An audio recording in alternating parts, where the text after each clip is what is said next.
Welcome to the next class of consumer protection act 1986 का part 2 कर रहे हैं आज कंज्यूमर राइट्स। मैंने आपको यहाँ पे पढ़ा दिया था। कंज्यूमर राइट्स में जो फर्स्ट राइट है that is right to safety. मिल गया। मान लो आप मार्केट में गए, प्रेशर कुकर ले, आपने ऐसा प्रेशर कुकर ले लिया जो बहुत डेंजरस है, अगर आप घर में उसको चला लो तो फट भी सकता है और किसी की जान भी जा सकती है। तो एक सेलर की ड्यूटी बनती है कि वो बायर को गाइड करे कि प्रोडक्ट को किस तरह से यूज करना चाहिए। It is the duty of the seller to guide the buyer that how to use the product so that he should remain safe always. So this is the right to safety. Clear? Number 2, right to information. Right to information क्या होता है? Quality, quantity, potency, purity, standard, price, ये सारा कुछ जानना। अब हम कहते हैं हेलमेट लेना है तो ISI मार्क लेना चाहिए, कोई भी चीज़ लेनी है उस पर ISI मार्क होना चाहिए, गोल्ड लेना है तो गोल्ड का एक अलग मार्क होता है, हॉल मार्क, ठीक है, वो उस पर देखना चाहिए। कई बार हम मेडिसिन लेने जाते हैं, हमने केमिस्ट पे बोला मेडिसिन दे दो, उसने दे दी, we never check expiry date, sometimes we never check maximum retail price and we can offer discount also to him and he has to give, because in drugs and pharmaceuticals यानी कि medicine पे 20% तक का discount एक consumer को मिलना चाहिए, but हम लोगों को ये बात नहीं पता ही। This is right to information. Police वाला आपको रोकता है रास्ते में और आपको कहता है कि अपने डॉक्यूमेंट्स दिखाओ, you can say no to him unless आपकी कोई मिस्टेक नहीं है। अगर आपने डिजिलॉकर ऐप डाउनलोड किया हुआ और उसमें डॉक्यूमेंट्स हैं आपके, तो आप वो दिखा दो, कोई प्रॉब्लम नहीं, आपका चलान नहीं होगा। लेकिन अगर आपकी गलती है then it is your duty to show me, but if you are not wrong and वो जानबूझ के आपकी वैसे नॉर्मल चेकिंग करना चाहता है, वो बिना डॉक्यूमेंट्स की चेकिंग करेगा, दिस इज लॉ, ये आपको पता नहीं था। This is right to information. Number 3, right to make choice. मान लो साहिब ने एक सुपरमार्केट खोली और मैं उसकी शॉप पे गया, मैंने ट्रॉली उठा ली और मैंने चिप्स के पैकेट, शैम्पू, कंडीशनर सब रख लिया। जब बिलिंग काउंटर आया मैं वहां पे कुछ छोड़ के चला गया, तो क्या वो मुझे बोलेगा जबरदस्ती इसको खरीदो? Right to choose is the right of a consumer. Customer का ये राइट है, हक है, उसने लेनी है जो चीज ले, नहीं लेनी तो छोड़ दे, उसको कोई भी जोर जबरदस्ती नहीं कर सकता कि आपने अगर ये बकेट में डाला है तो वापस को खरीदो, ऐसा कुछ नहीं होता। ठीक है, next point, right to be heard और राइट टू रिप्रेजेंटेशन। इस पे लिखो very very very important right. इसको मैं रीड आउट करने से पहले आपको बस इतना बता दूं, right to be heard means court में हियरिंग होने से पहले एक कंप्लेंट सेंटर होता है, जैसे कॉल सेंटर होते हैं जहाँ पे आप कंप्लेंट्स कर सकते हो। जैसे मान लो आपने अनमोल से आईफोन लिया, Anmol is the name of the company और शॉप इन 20%, आपने वहाँ से आईफोन निकाला और जब आपने उसको अनबॉक्सिंग कराई, वो अनबॉक्सिंग कब करते हैं? जब आप पेमेंट कर देते हो, ये चीज़ पता नहीं, पहले अनबॉक्सिंग करते हो, पेमेंट कर दी, अनबॉक्सिंग साथ के साथ शुरू होगी, तुमने देखा आईफोन खराब है, वो तुम्हें रिप्लेस करके वहाँ पे नहीं देंगे, तो क्या बोलेंगे? सर्विस सेंटर में से आप एक्सचेंज करवा लेना, क्योंकि आईफोन में तो ये मिलता है कि अगर खराबी है तो आपको नया फोन उठा के दे, ये सब है। तो वो बंदे ने नहीं चेंज किया, किसने किया? सर्विस सेंटर में, यानी कि कंप्लेंट सेंटर। तो यहाँ पे वर्ड होगा ऐसा कुछ, कंप्लेंट सेंटर्स, कंप्लेंट सेल्स, ढूंढो है last time. This is the key line of the answer. Next is right to seek redressal. What is redressal? मतलब कोर्ट में आपको केस लेके जाना चाहिए अगर आपके साथ कुछ भी गलत हुआ है। अनजेन्युइन ग्रीवियंसेस नहीं जानी चाहिए। अनजेन्युइन मीन्स नॉन जेन्युइन, जो जेन्युइन नहीं है। फालतू में मत केसेस को बढ़ाओ, जो नॉर्मल केसेस निकलते हैं, जो तुम्हें लगते हैं होने चाहिए, उनको जरूर कंज्यूमर कोर्ट में लेके जाना चाहिए। इसको क्या बोलते हैं? Right to seek redressal. 3 तरह की फोरम्स बताई थी मैंने, district level, state level and national level. 6th and last right is right to consumer education. Consumers को एजुकेशन कौन देता है? एनजीओज देते हैं। जैसे तुम लोग एनसीसी एनएसएस कैंप ज्वाइन करते हो +2 में, तुम लोगों को ना एक लेके जाएंगे कहीं पे भी, किसी भी स्लम में या कहीं पे भी, उन लोगों को गाइडेंस प्रोवाइड करते हो। तो ये भी एक तरह से तुम क्या कर रहे हो? कंज्यूमर्स को एजुकेट कर रहे हो, उनको ये बता रहे हो कि एडल्ट्रेशन भी होती है फूड में। What is adulteration? Toxic mixing of substances into the eating materials. Example देता हूँ मैं, हम लोग बास्किन रॉबिन्स के आइसक्रीम बड़े मजे से खाते हैं, उसका टेस्ट हुआ था तो उसमें नैपकिन निकला, they mix napkin in that. ठीक है. सेकेंड एग्जाम्पल देता हूँ मैं. काली मिर्च के दाने होते हैं, उसमें पपाया सीड्स में डालो और नमक डालो. This is eradication. समझ आया? So these type of things should not be done in the long run. Your business will fall down. Next topic is consumer responsibilities. पहला, consumer must exercise his right. जो 6 rights पढ़ाए हैं वो तुम्हें पता होने चाहिए और तुम उनको यूज भी करो. ऐसा नहीं है सिर्फ नॉलेज होना इज ओके. जब तुम्हें उसकी नॉलेज है प्रॉपर तो तुम अपने हकों को ऐसे जाने मत दो. You have the right, use it. Number 2, cautious consumer, मतलब कस्टमर को ब्लाइंड फेथ नहीं करना चाहिए सेलर पे. अब कोई भी सेलर है वो तो बोलेगा ही मेरा प्रोडक्ट अच्छा है. तुम अगर मान लो नॉन ब्रांडेड चीज ले रहे हो, क्या ले रहे हो?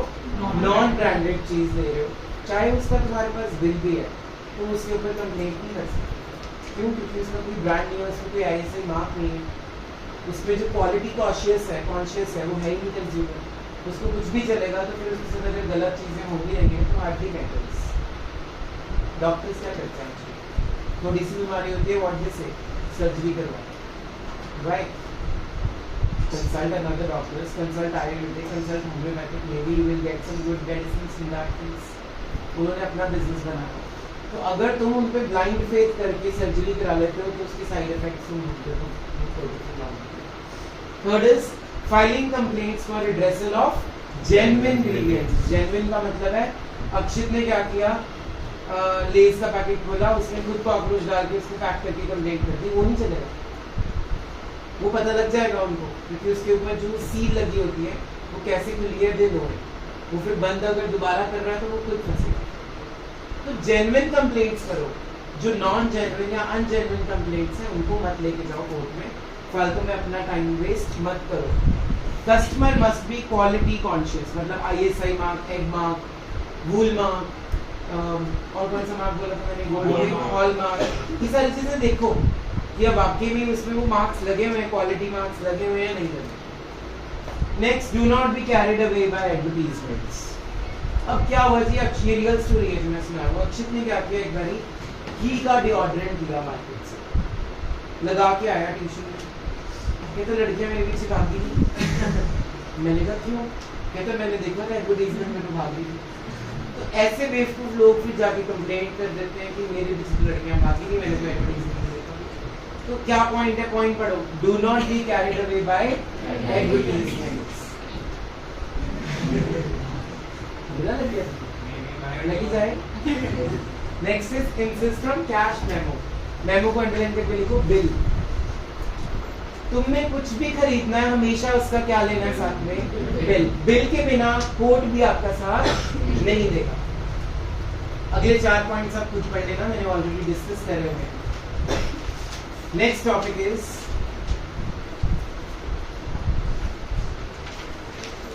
that is not the next topic.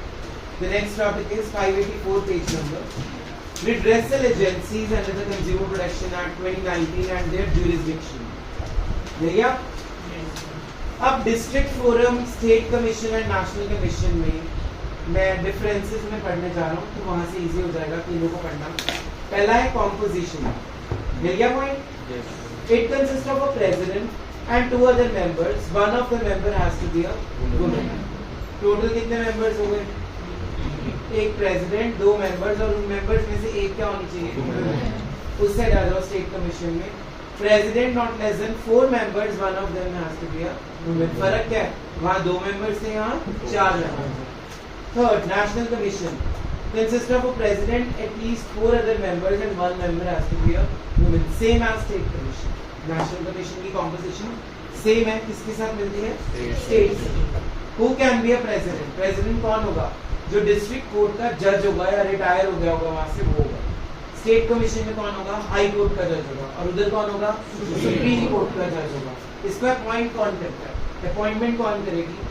District commission में अपॉइंटमेंट करती है स्टेट गवर्नमेंट. कौन करती है? State government. और जो स्टेट कमीशन है उसमें कौन करती है? State government. लेकिन chief justice of high court से पूछ के. किससे पूछ के? उसके बाद आ जाओ नेशनल कमीशन पे. यहाँ पे सेंट्रल गवर्नमेंट करेगी appoint with the chief justice of India से पूछ के. अगर 1 करोड़ से कंप्लेंट कम है तो आप कहाँ जाओगे? डिस्ट्रिक्ट में। अगर 1 से 10 करोड़ के बीच में कंप्लेंट है कहाँ जाओगे? स्टेट में। अगर 10 करोड़ से ऊपर की कंप्लेंट है तो कहाँ जाओगे? नेशनल में। Orders 45 days, 30 days and 30 days, मतलब इतने दिन के अंदर अंदर उन्होंने आपको फैसला सुनाना है। अगर आप सेटिस्फाइड नहीं हो डिस्ट्रिक्ट लेवल से तो आप स्टेट लेवल में जाकर कंप्लेंट करो। अगर स्टेट लेवल से सेटिस्फाइड नहीं हो तो कहाँ चले जाओगे? नेशनल लेवल पे चले जाओगे। Clear? Last topic of the chapter, role of consumer organisations and NGOs. पहले तो बच्चों एनजीओज के नाम याद करेंगे हम। ये आपको गिवन है कि नहीं? देखो मेन याद कर लो, मैं आपको बता देता हूँ कौन से पेज नंबर 586 पे 500 कंज्यूमर ऑर्गेनाइजेशंस काम कर रही हैं। सबसे इंपॉर्टेंट है CERC, consumer education and research centre, it is in Ahmedabad. And second cuts, consumer unity and trust society. बस ये दो याद रखना, ठीक है? अब ये क्या करते हैं? पहला point, educating the villagers. Towns में जाके, रूरल एरियाज में जाके एजुकेट करते हैं कि तुम्हारे साथ क्या क्या गलत काम हो रहे हैं। जिसमें मैंने एग्जाम्पल दिया था, तराजू के नीचे मैग्नेट लगी होती है, तराजू में ऑलरेडी फिक्सिंग की होती है, पेट्रोल पंप पे ऑलरेडी फिक्सिंग की होती है। तो अनपढ़ लोगों को तो वैसे ही नहीं पता कितने लीटर जा रहा है कितने नहीं जा रहा है। Number 2, publishing periodicals and other publications to impart knowledge. Magazines में, न्यूज़पेपर्स में कंज्यूमर अवेयरनेस जगाते रहते हैं। Number 3, carrying out comparative testing of consumer products. कई बार हमारे घर में भी आते हैं, अपने दूध का सैंपल देते हैं। वो क्या कर रहे हैं? उस दूध को टेस्ट करके ये बता देंगे उसमें यूरिया कितना है, फर्टिलाइजर्स कितने हैं, केमिकल्स कितने हैं, ताकि वो ये बता दें कि टॉक्सिक मिक्सिंग कितने लेवल तक की हो रखी है। सर्फ भी डलता है दूध में, पता है? झाग बनाने के लिए they use detergents. Next, encouraging consumers to strongly protest and take an action. लोगों को सिर्फ एजुकेट ही नहीं करना, उनको हिम्मत भी देनी है कि तुम केस करो, हम तुम्हारे साथ खड़े। नेक्स्ट पॉइंट, लीगल असिस्टेंस भी देते हैं, उनको लॉयर्स भी हायर करते हैं। Next point, filing complaints in consumer courts on behalf of consumers. अगर उसके पास टाइम नहीं है कंप्लेंट करने का, जैसे अक्षित ने ही पे केस किया होगा, तो वो कंपनी के ऊपर खुद एनजीओ जाके केस करेंगे। Taking an initiative in filing cases, वही पॉइंट है। Helping government agencies to resolve cases को हेल्प करने में भी मदद करेंगे। And motivating people to ask for quality products. अगर तुम नॉन क्वालिटी प्रोडक्ट्स लोगे जिसमें ऊपर कोई मार्क्स नहीं है, जिसमें कोई ब्रांड नेम नहीं है, तो तुम उसके खिलाफ कंप्लेंट नहीं कर सकते अगर तुम्हारे पास बिल नहीं है। ठीक है? With this your consumer protection chapter is fully completed from my side.